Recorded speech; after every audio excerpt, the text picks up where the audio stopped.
Tactics also includes gifts, grants, contributions to worthy causes that cast these industries as respectable corporate citizens in the eyes of the politicians and the public.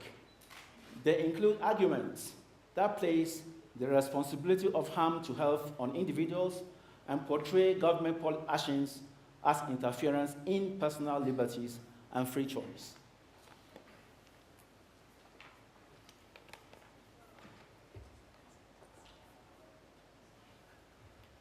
When it comes to standards, markets, access, and implications, it's not lost on anybody that a significant loss of income accrued to food exporters when they use European harmonized standards. But then when they use internationally acclaimed standards by Codex, for instance, they make some gain. There can be a very high cost to exporters in setting standards to address relatively small risks to human health. Global consensus on standards will facilitate efforts to transfer technology and technical assistance to the least developed countries in meeting food safety standards and serve to increase safety and expand access to important agricultural markets for these countries. Consumers' purchase decisions are typically influenced by the perception of the product quality and safety that is characterized by repeated purchases. So when the situation comes where those products are not available, they tend to be skeptical to them, and often the foods get not being sold and they are wasted.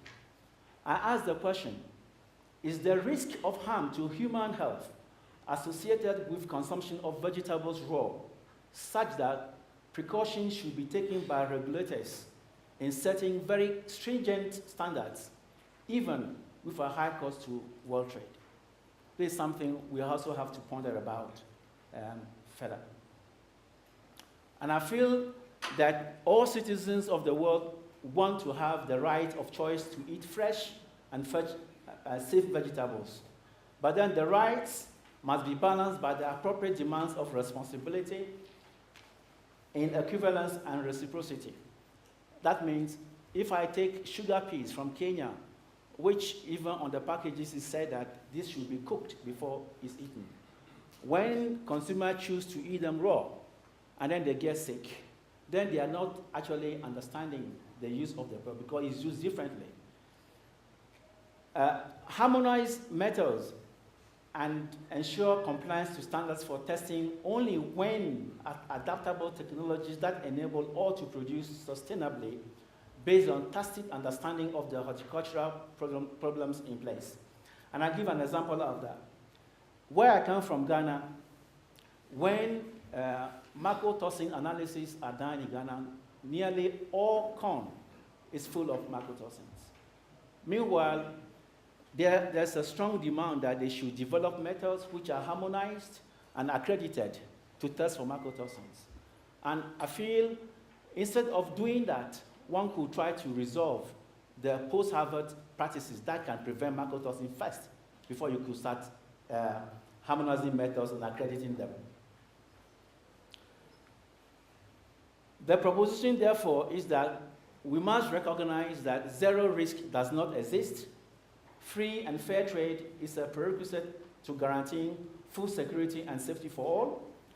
Guaranteeing safe food for all is an investment in local and global economy. That third country participation in global trade and on equal footing ensures proper resource use and avoids waste. Food safety and quality can be ensured by global standards, using global tools in a truly global economy, but without no global consumers.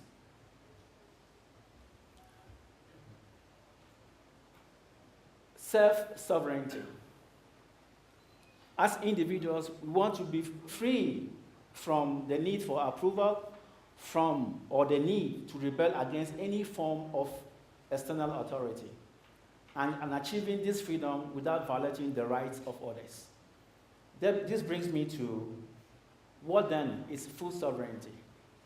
Food sovereignty has been defined as the right of a people to define their own food, agriculture, livestock, and fishery systems within the environment and constraints to meet their requirements sustainably. This includes, but not limited to, food self-sufficiency, food security, food safety, ethics, and food trade governance, and then the interaction between the various components.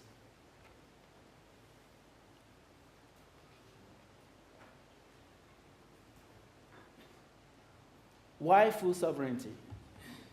It is a call by people who have systematically been excluded from the formulation of food policy, who have long been forced to live with consequences of agrarian policy uttered by those in cities, with few, if any, links of accountability to those whose lives have been wrecked by those ideas. The backbone of food sovereignty is to achieve sustainable agriculture through land policies and land reform, the use of appropriate methods to achieve food self-sufficiency ecologically, socially, economically, and culturally. Ensuring that the right to food is not frivolously trampled upon. And this will bring back the joy and pride for working the land. So instead of having able-bodied youth roaming the cities that they want jobs, they can be motivated enough to go back to the land where they will begin engage in fruitful agriculture.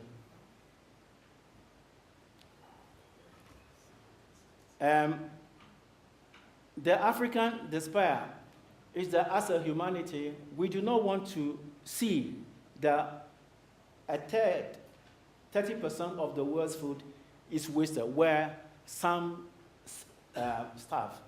This might be very shocking to you, but that's the reality of some others as well. And these are the things that we as humans must also be looking out for. The mainstays of food sovereignty, as I said earlier on, is food security, food self-sufficiency, food safety, food ethics and governance, and then the interactions among the above. Food security is being able to get adequate and sufficient food regardless of where it comes from.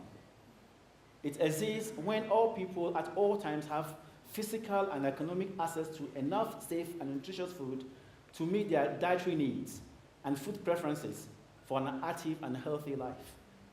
However, it is impossible to have food security if the people affected by the policy are not consulted and do not get any chance to adopt, and own it to make it happen.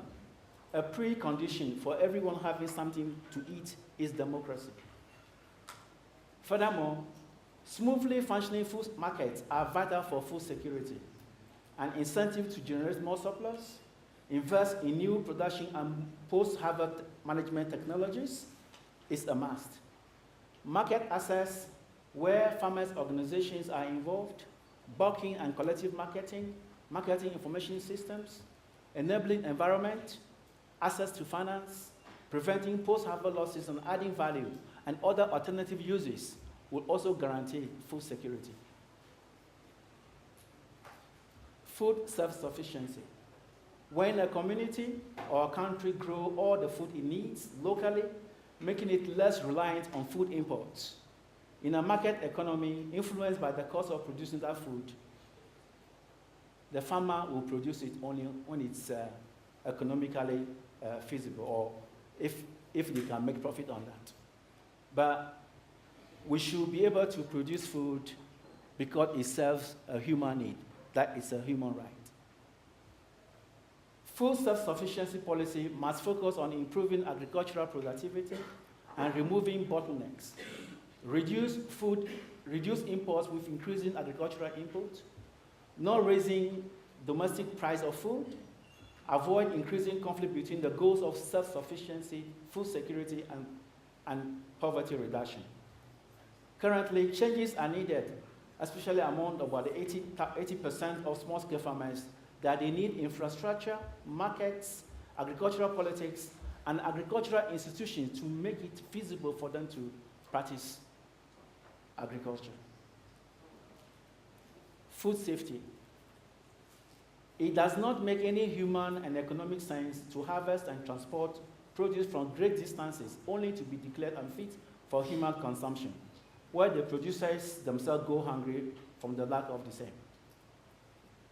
The concept of food safety is meaningless unless it is linked to the total provision of safe food for all in a sustainable manner.